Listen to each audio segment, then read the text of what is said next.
misolo kende na comme biso ba MLP donc soutenir le gouvernement de Wario positive et non de manière négative comme ande ko biso misusu o ya la muka o balobi ba kusala maso ete ba investisseur ba yate et kolo na biso o ba koko na biso ba tikela biso bientôt to ko fêter mibu tuku motoba na moko mais yebisa biso boni union sacrée est-ce que ezali kaka coexister toté libala FCC na kasi kufi to moni gouvernement de Wario o babandi mosala e ko talisa mapolele te bandeko oyo baye kabie même na kati na bango bambuma mabe ezali lobi ko eba bambuma mabe wana nde na kotanga kombo te ndeko journaliste to na lobi boye. Bienvenue dans cette émission. Vous êtes sur Congo Sarepta Télévision. Je suis Monsieur Berry Mukokila, votre présentateur.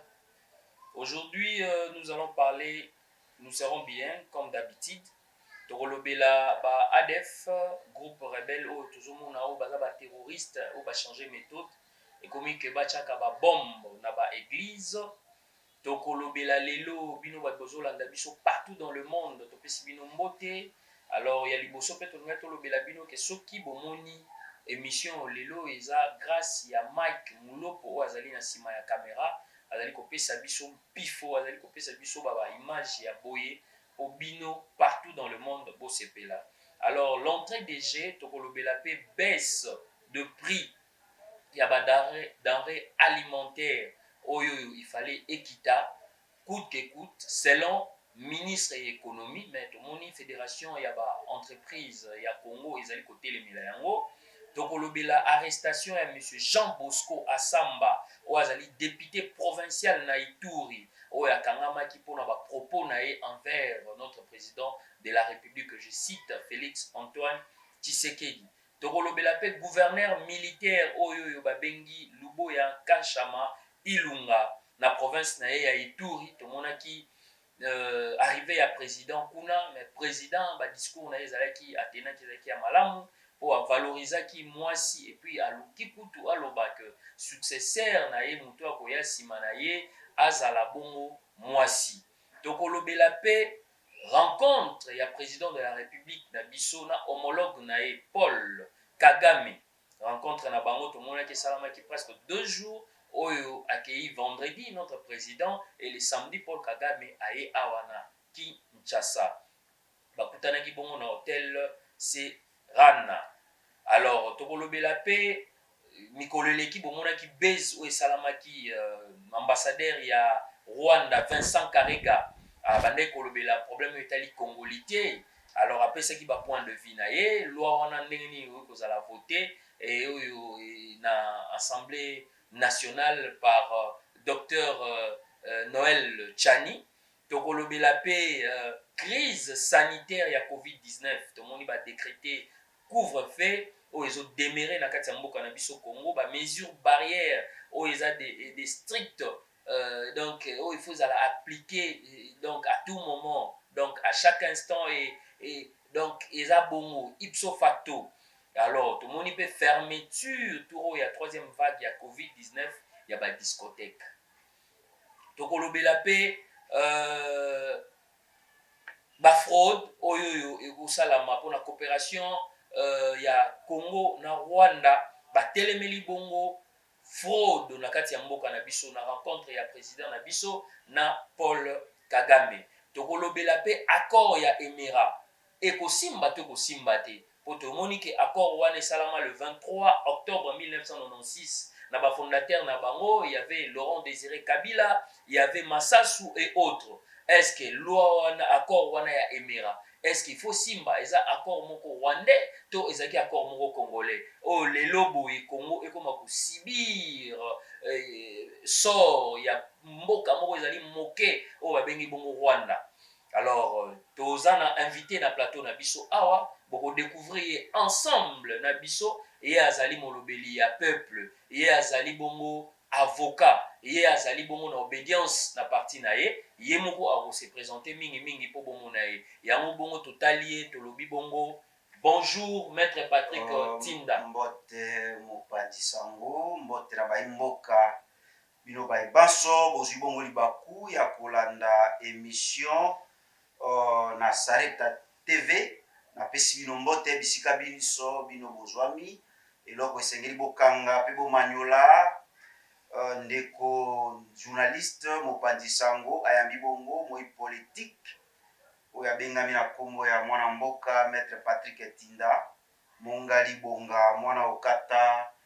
ongolo obusheshe oyo azali bongo fils politique ya mwana mboka Franck Diongo héros vivant aussi avocat de par la profession nazali pe président ya fondation Patrick Tinda napesi baimboka baso mbote baimboka bozali kolanda biso oyo soki bolandi ozwi libako ya kolanda biso première fois bozali bongo na Congo Sarepta TV bo s'abonner massivement bo s'abonner to solola na ba abonnement partout dans le monde vous êtes en train de nous suivre bozolanda biso na Europa na Asie na Amérique na Afrika bo s'abonner po to solola na ba abonnement tozongeli bongo invité na biso on s'est présenté déjà ba imboka balandi yo alors yebisa biso awa toyoki yo na présentation na yo lobi ozali avocat du peuple ozali bongo pe fils politique ya Franck Diongo nini ezali kotinda yo oloba kozali fils politique ya Franck Diongo. Oh, merci beaucoup mwana mboka l'avocat du peuple mwana mboka maître Patrick Tinda l'avocat des opprimés tango na komi benga avocat ya ba cause perdue avocat ya ba opprimés la lipamba te kolandisama na maye mwana mboka maître Patrick Tinda akosala na prison centrale de Makala na ba prison ya ekolo ko assister ndeko journaliste bandeko na biso bazali babenga bo ba démini o batondi na ba prison basambaka te azali na molobeli te libota peut-être ezali mosika ya uta kisangani misusu bauta ba Lubumbashi bazali na prison ya Makala bauta bambandaka bazali na prison ya Makala bazali na moto ya kolobela bango te misusu bako se retrouver na ba détention préventive ya mikolo ebele asambaka te bongo mwana mboka maître Patrick Tinda azwaka bongo révélation pona kosalisa kosunga bandeko na biso bayewana et aussi ya bato oyo bamilelaka pona injustice bongo tala tina esali ete na mibenga pe bato babenga ngai avocat ya ba cause perdue avocat des opprimés na mibe kobenga mwana mboka maître Patrick Tinda soit maître Patrick Tinda ko mibenga bongo fils politique ya mwana mboka Franck Diongo héros vivant ndeko journaliste c'est tout simplement puisque mwana mboka maître Patrick Tinda abotami politique mwana mboka Franck Diongo bongo avant na koma na parti ya mwana mboka Franck Diongo nazalaki na parti moko te na botami politiquement mais politique ezalaki obe na makila kobotama politiquement ya mwana mboka maître Patrick Tinda ezali na parti MLP oyo ya mwana mboka Franck Diongo na kopesa mbote soki azwi bongo libaku ya kolanda émission eyi bongo tolobi ekomelaki ye lolenge kani era ayokaki ke gouvernement ebimi gouvernement tobengi ya ba warrior monsieur Franck Diongo kombo na liste ezali te na maye nyonso na makasi oyo azali komene na komba na ye oyo azali komene toyebaki ke kombo na ye pe fallait se retrouver na liste ya gouvernement oyo ebimaki mais kombo na ye ezalaki te lecture na bino moko esalaki mwana mboka ndeko Beri Mokokila eloko esengeli okanga pe ba téléspectateurs nyonso bakolanda biso mwana mboka Franck Diongo c'est un patriote mwana mboka Franck Diongo komba na ye ezali te ete ye akamata bongo ebonga ministère moko quelconque po atondisama na misolo totala kolanda ndenge gouvernement ebimi le gouvernement de warrior bakobenga ngo ya gouvernement de warrior ndeko journaliste tango mwana mboka Franck Diongo oyo azalaki asengaki te po na komba politique na ye na poids politique oyo azali na yango akokaki kosenga poste te ete batia ye ministre batia ye na ebonga songolo pakala si le président de la République comme il cherchait des oiseaux rares amonaki ete mwana mboka Franck Diongo pouvait azala na gouvernement wana pour apporter expertise na ye apporter savoir-faire na ye là il pouvait pas refuser mais comme esalami ete ye akamati ebonga te mais bato misusu bayi congolais oyo bazali nommé ndeko journaliste biso bayemele mpe tobetaki maboko comme tozali tokosoutenir tata mokonzi ya ekolo na union sacré tolobi jamais tokosala politike ya ebonga te mpo biso tozwi ebonga te toatake mokonzi ya mboka toatake baministre oyo bazali nommé oyokaki après publication ya gouvernement mwana mboka Frank Diongo alikaki bona top Congo mpona kofélicité bayimboka bana mboka oyo bazalaki nommé mpe koyebisa bango ete plus rien ne sera comme avant bokomi baministre bosepela te bokomi baministre bosalela ekolo bosalela bayimboka momo ezali lisusu te oyo te soki banome yo bosepeli mpo ete bokoti wana mpo botondisa mabenga na bino plus rien ne sera comme avant soki ndenge bokomi baministre ndenge banome bino botia na mitu na bino ete boye wana mpona kosalela peuple. Le peuple a tant souffert, le peuple attend les changements. Et soki biso tose retrouver na gouvernement oyo ezalaki te mpo totondisa mabenga na biso toye kosala politiki te ya kotondisa mabenga toye kosala politiki e bayaka na politiki te mpona kosenrichir bayaka na politiki mpona kosalela basusu mpona komipima mpo ete basusu basepela journaliste soki olingi okóma na misolo kende na commerce sala commerce sala ezala entrepreneur soki oye na politique oye mpona kosalela basusu ndeko journaliste je pense que biso ba-IMLP tokosoutenir gouvernement de warrior tokosoutenir bango tozali na motema mobe te na bango nous sommes des optimistes nous ne sommes pas des pessimistes tokotala makambo de manière positive et non de manière négative comme bandeko na biso misusu oyo alamuka oyo balobi bakosala maso ete bainvestisseur baya te bongo biso ba-IMLP ndeko journaliste nous sommes des optimistes nous ne sommes pas des pessimistes tokotala makambo na ndenge ya alima na ndenge ete ekolo ekende liboso bongo soki tozali pessimiste ndeko journaliste ozala pasi mpo ete ekolo moko tozali nango ezali be RDC oyo tozali ekolo mosusu te nous devons être optimiste totala makambo de manière positive mpo ete ekolo na biso oyo bakoko na biso batikela biso bientôt tokofete mibu tuku motoba na moko ndeko journaliste tokoki kondima te ete ekolo jusqu'aujourd'hui tosala kobe cercle vicieux eloko moko ekotambola na ekolo ezali te bongo mwana mboka Félix Antoine Tshilombo Tshisekedi oyo biso tokosoutenir mpo tomoni ete azali na makanisi manzenga mpo ete ekolo ekende liboso tokotia ye maboko e tokotala tokojimile soki bakongolais bakose retrouver te je pense que nous allons prendre des décisions puisque biso tokosoutenir Félix Antoine Tshilombo Tshisekedi président de la République mpo ete bakongolais base retrouver soki bakongolais base retrouver te kozala ntina te biso tokontinue kosoutenir mwana mboka Félix Antoine Tshilombo Tshisekedi tolingi tolia bakongolais balia babwaka biloko mai eingela partout lotiliki misala eingela na ekolo. Maître Patrick Tinda olobi malamu bayi ekolo bayi mboka balandi yo bolingi mboka ekende liboso bozali ko soutenir président de la République mais yebisa biso boni union sacrée est-ce que ezali kaka coexister tote poto monaki bongo mort ya patriarche na biso kitenge Yesu to moni lisusu mort ya monsieur Chimbombo Mukuna bango mibale il paraît bango ne bazali ba fondateur ya union sacrée lelo siko bazali te est-ce que union sacrée ekoexiste kaka nalandi yo na bokebi mwana mboka soki na kitisi mongongo c'est puisque okoréduire union sacrée na koko na biso kondo oyo auti kotika biso kitenge Yesu oyo na kocompatir elongo moko na libota et aussi na union sacrée ndeko journaliste union sacrée ezali lingomba monene union sacrée ezali lingomba ya bayi ekolo oyo bazali na conscience ya pasi ya bayi congolais oyo bazali na pasi oyo batondisami na kanda kolandisama ndenge monsieur Kabila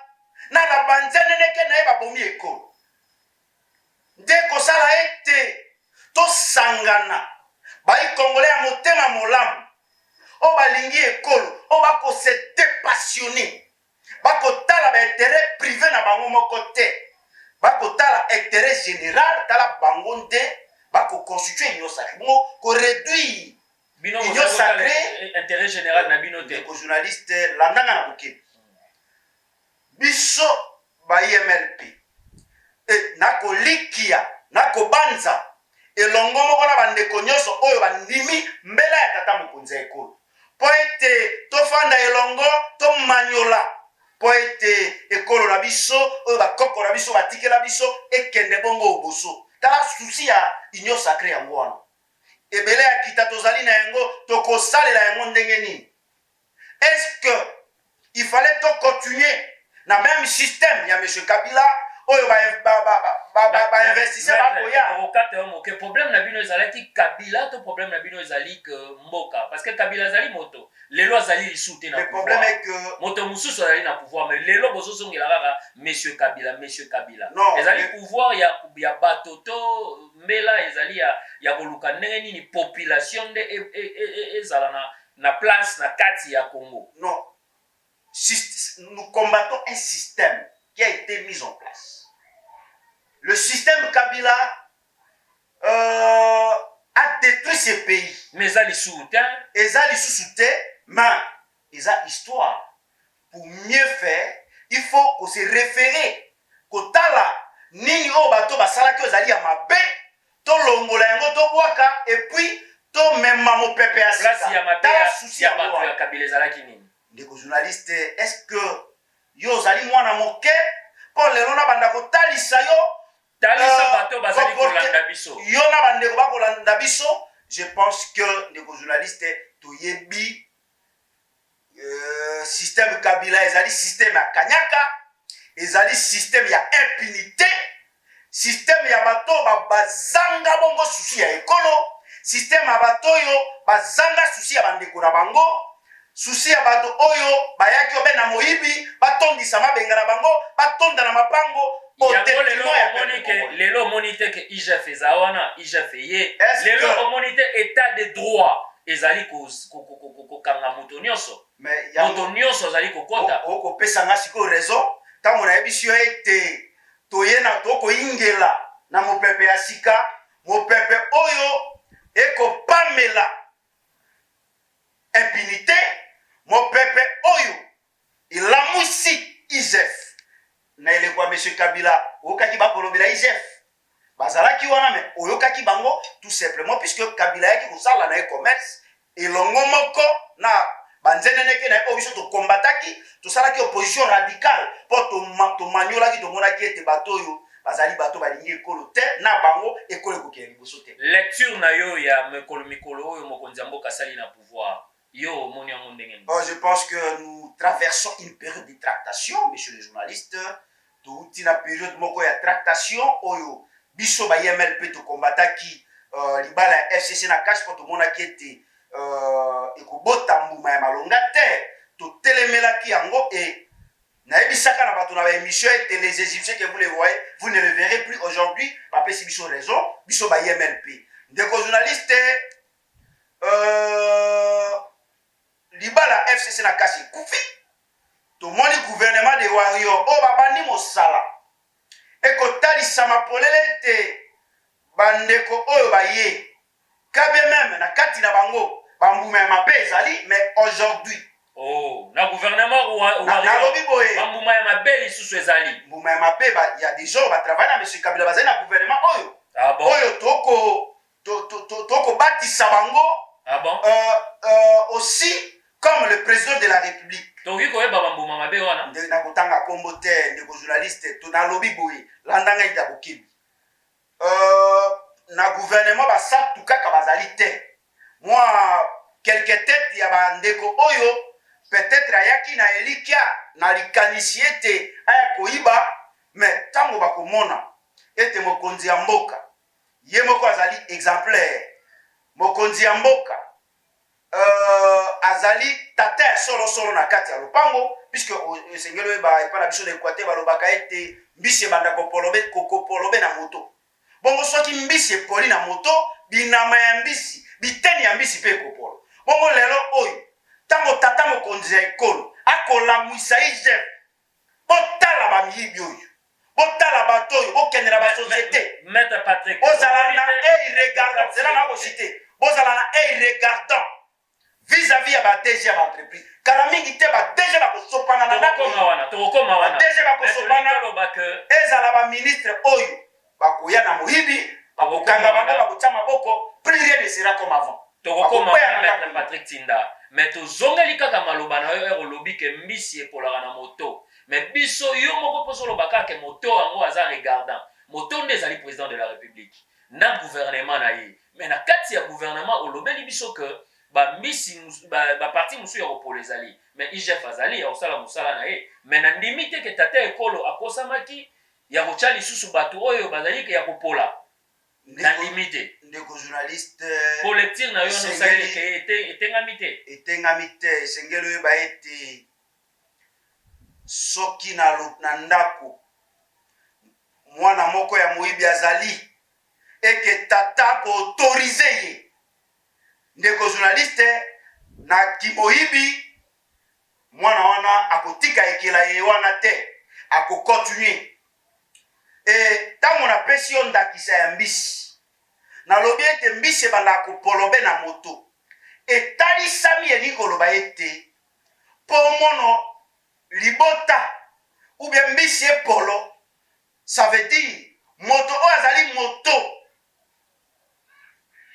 azali soki ezali na libota tata azali na pouvoir te donc pifo ya kopamela bana te soki ezali na mbisi seke mbisi epoli ntango mbisi epoli nzoto ya mbisi mpe ekopolo mpo eloko nyonso elandaka obe na moto elandaka obe moto bongo ntango moto ezali ya kobele moto ekotambola malamu te makambo na moto ekotambola malamu te nalingi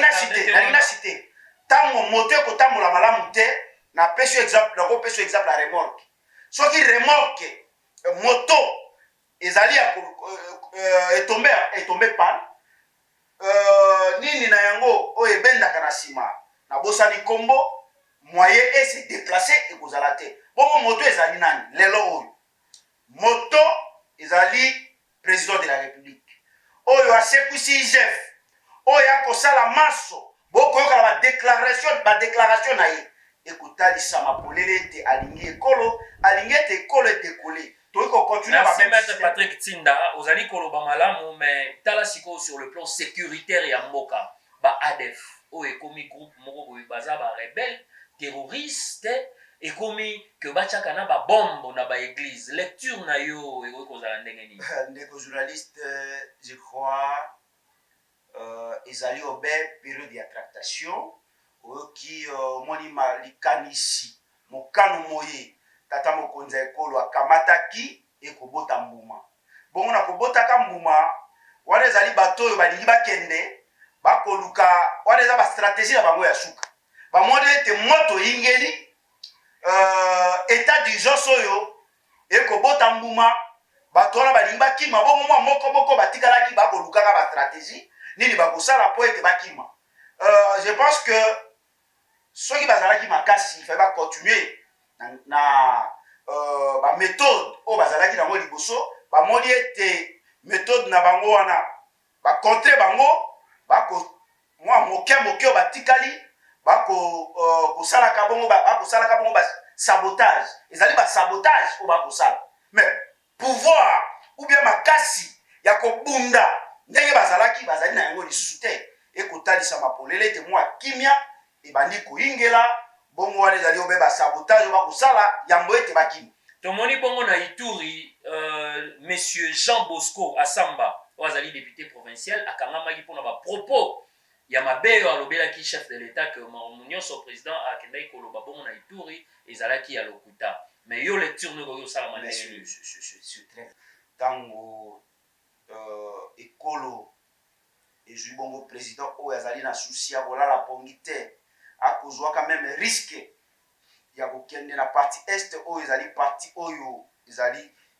na mwa nyamu mais akamati mokano ete akende afanda na bango azalina bango mikolo afandi na bango pendant mwa mikolo ebele risque pe akoki koperdre vie na ye mais ntango mokonzi ya mboka akomanyola comment akoki kosala mpo ete parti est efandi na kimia ekolo edécollé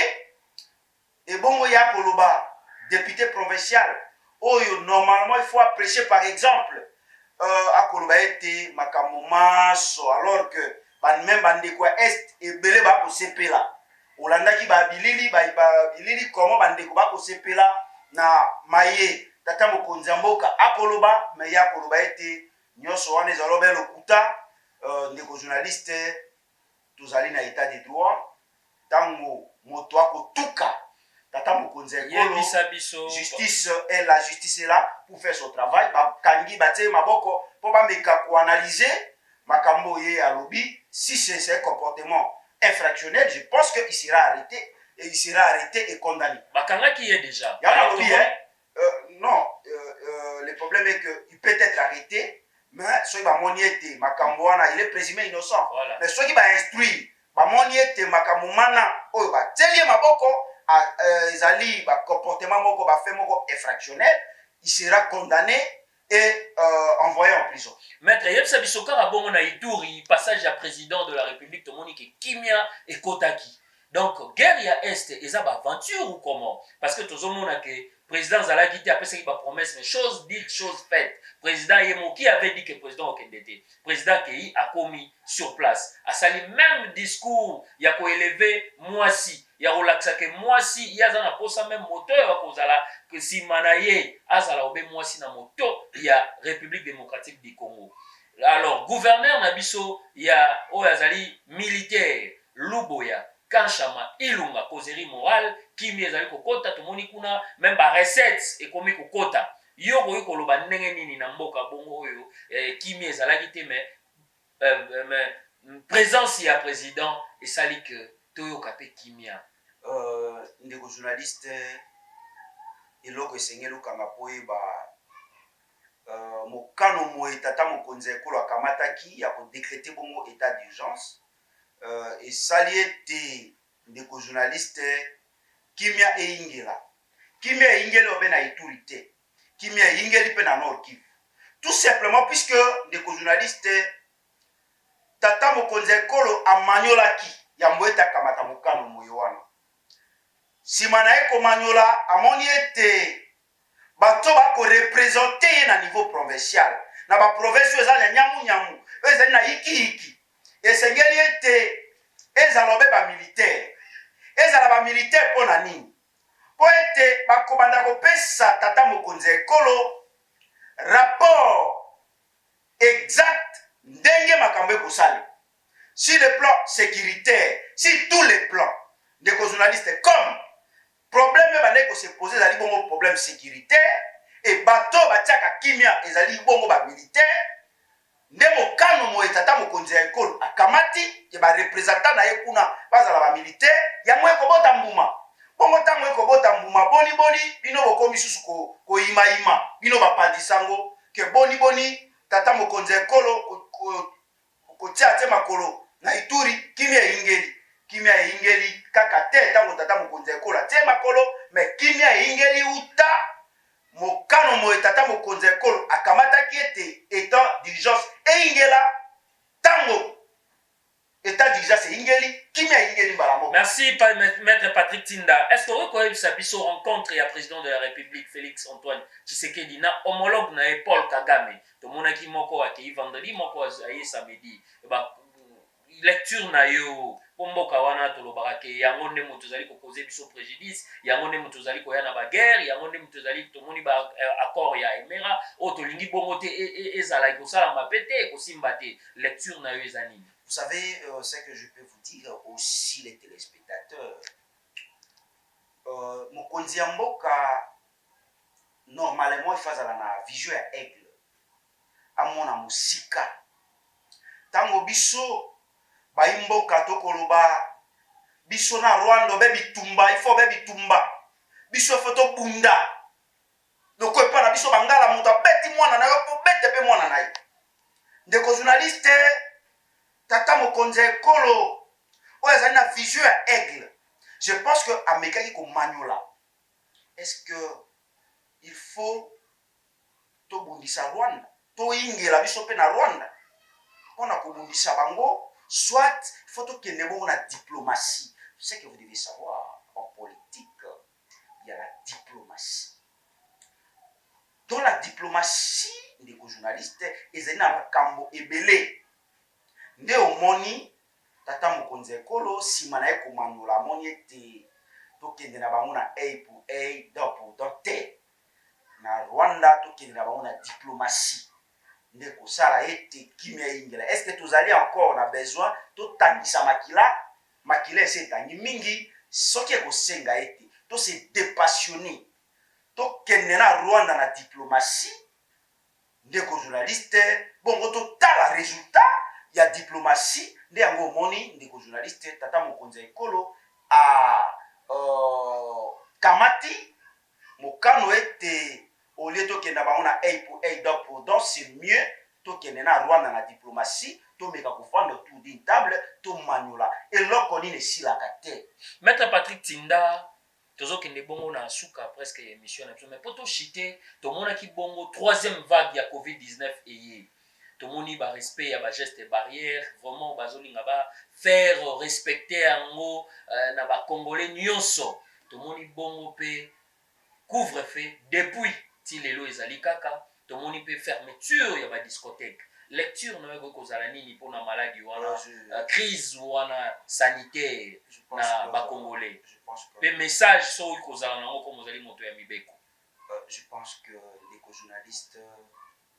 cette maladie existe. On ne peut pas minimiser, d'autant plus que cette maladie cause beaucoup de victimes dans le monde entier. Ce n'est pas seulement en RDC,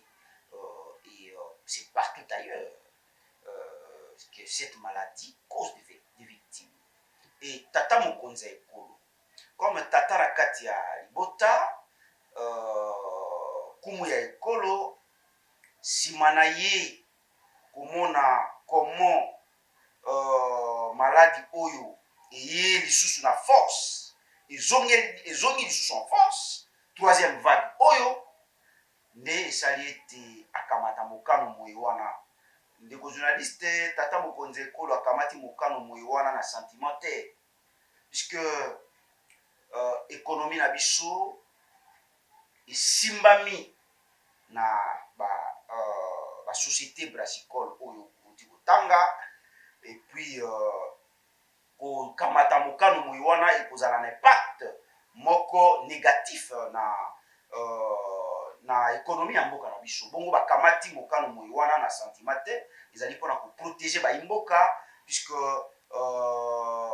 gouverner c'est prévoir, et ezali bamesure moko préventive po ete baimboka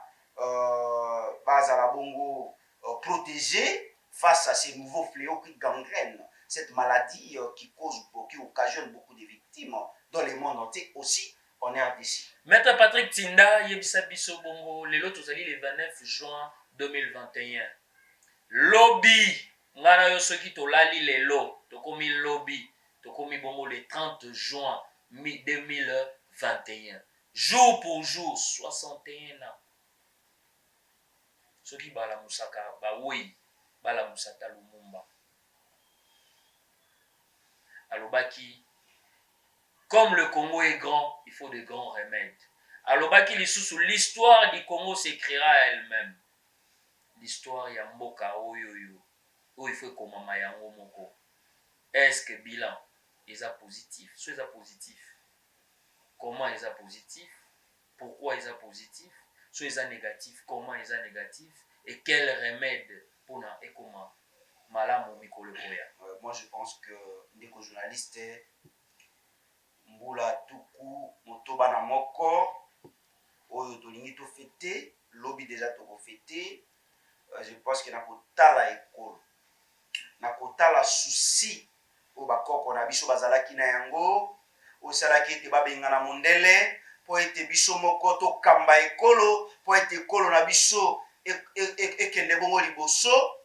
Soki balamwisi bakoko bamona ekolo bakobetela biso maboko te bakoseke biso. Mboka ya Je pense que Kimpavita, bakoko bakoloba mboka ya Kimbangu, soki toyebaka, mboka ya Lumumba, soki toyebaka mboko ya Anuarite Ndenga Mpeta, mboka ya Bakanja. tikanga na limbola na motuna na yo. Loba Bakoko na biso soki basekwi lelo batala ekolo, je pense que bakobetela biso maboko te bakoseke biso. Je pense bakoloba même que bakomisemisa mpona koloba ete pourquoi tobengana mondele. Tobengana mondele mpo totikeli bana oyo ekolo tala makambo basali na ekolo. Tosali eloko moko te, ndeko journaliste, tozongi nde nsima. Mpo soki otali na mboka ya bapaya comment bapeye kozala développé, bongo kotala mpe RDC ezali pasi mpe mawa. Yango ndeko journaliste, eloko ngai mwana mboka maître Patrick Tinda na kosenga na bandeko nango bakolanda ngai oyo bazwi privilège ya kokamata bibonga songolo pakala. Tolinga ekolo, tolinga ekolo, tozali na ekolo mibale te, tozali na ekolo be moko oyo. Tolinga ekolo, tolinga bandeko na biso, na bolingi ekolo tokoboya kanyaka, na bolingi ekolo ekosala ete ndeko journaliste tobanga mbongo ya leta. Mbongo ya leta, ndeko journaliste ife kota na libenga leta nde kosala ete ekolo etongama na misolo ya leta. Tokokontinue be kosala cercle vicieux. Soki tozali na bolingo ya bandeko na biso te, tokokontinue be kosala cercle vicieux. Aussi soki tozali na bolingo ya ekolo te, tokokontinue kaka kotourner en rond. Merci beaucoup maître. Alingi te to Je continue pense de tourner en que rond. message on a opesa bandeko na ngai ezali bolingo, beaucoup plus bolingo ya ekolo ya bandeko na bango, et aussi ndeko journaliste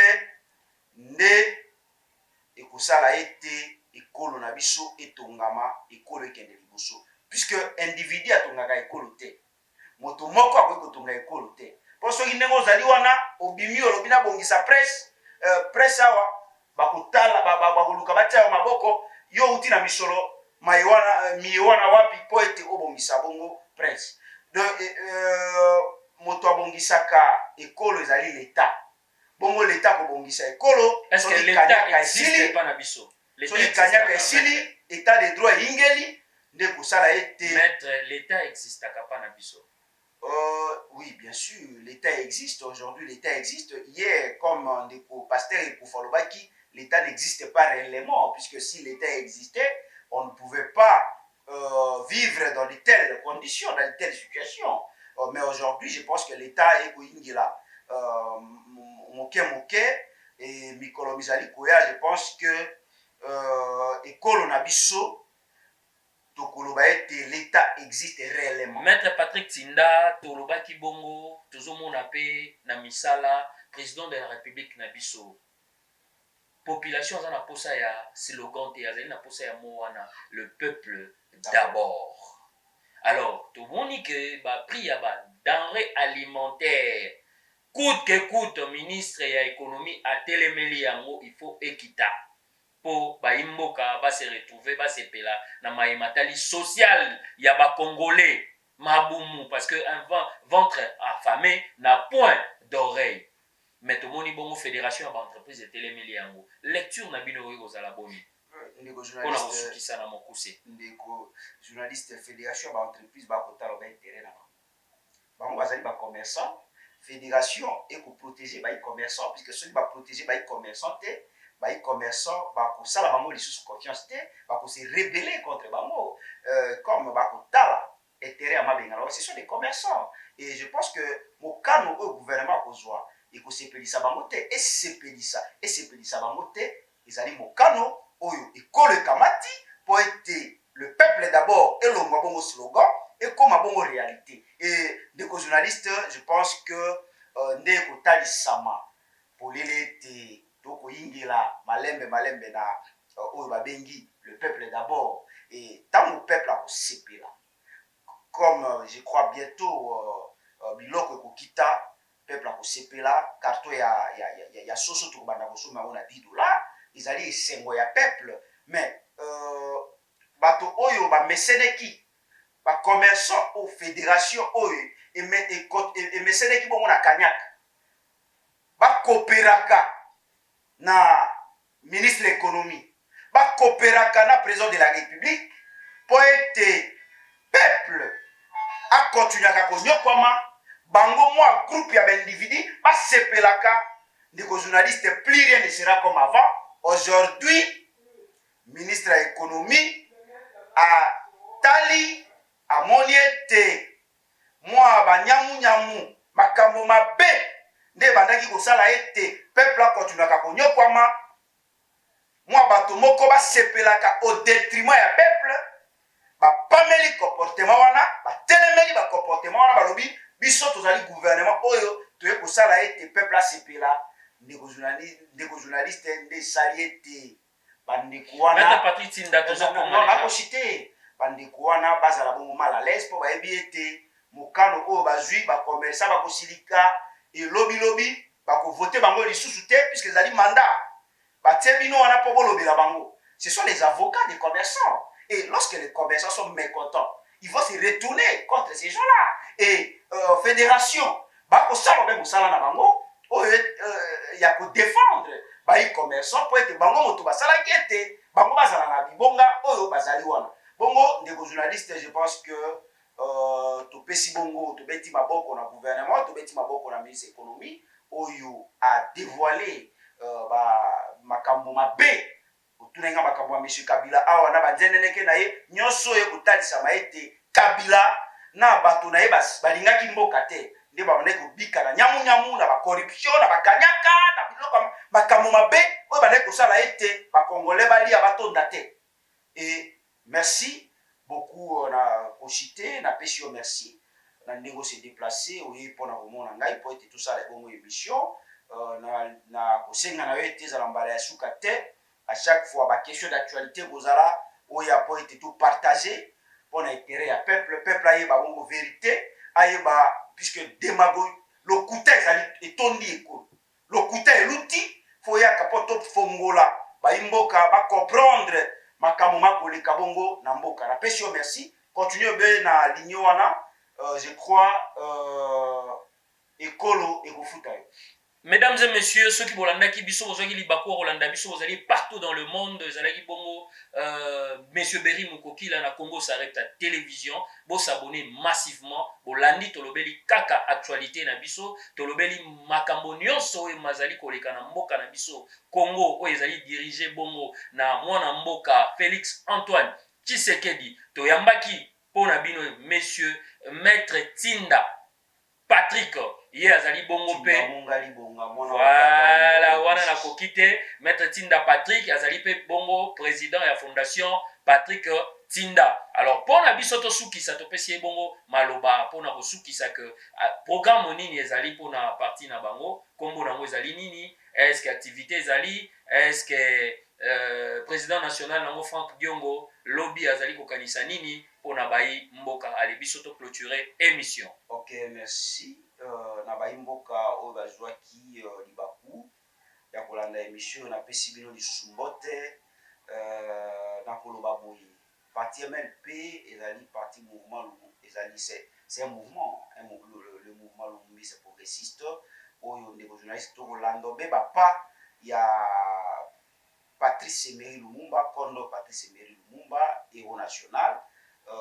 puisque il y a Pimaki pour intérêt à basusu andimaki ko se sacrifier pour être ba congolais ba bika na ndenge longo ba bongo biso ba MLP to landa kobe to landa kobe ligne na ye. Et je crois ndeko journaliste ndeko sala été parti MLP total à kobe intérêt à peuple totia peuple liboso et puis ekolo liboso ya makambo maso. Et je crois parti MLP et pour continuer à vivre, des jeux continuer et aussi des journalistes, formation idéologique et continuer, formation à bonne gouvernance et que ça a été lobby ce qui biso ba MLP. Zubongo et Bonga Songolo Pakala, puisque dans ma partie, il y a des parties mallettes. Des parties mallettes qui n'existent que des noms. Na président Nango, Azali Ofuro Moulako Lukaka. Comment ça la peut être Azubonga Songolo Pakala et pas Luka Bisola Ekolo. Mais Biso ba MLP, ce n'est pas ça. Parti MLP, ils allaient parti Oyo et qu'on prônait bonne gouvernance et qu'on prônait le peuple d'abord, raison pour laquelle ceux qui ont eu la partie MLP, comment on a été cadre. Ça n'est fini pour aujourd'hui. Merci na Diaspora Mobimba, Papi Bouzi Mosengo, parents français, Kervin Kambadji, Monsieur le Roi, Lidje Lukaou, na maman Christelle Lukaou, na Orléans, Ben Mbouma, na maman Christelle Botouli.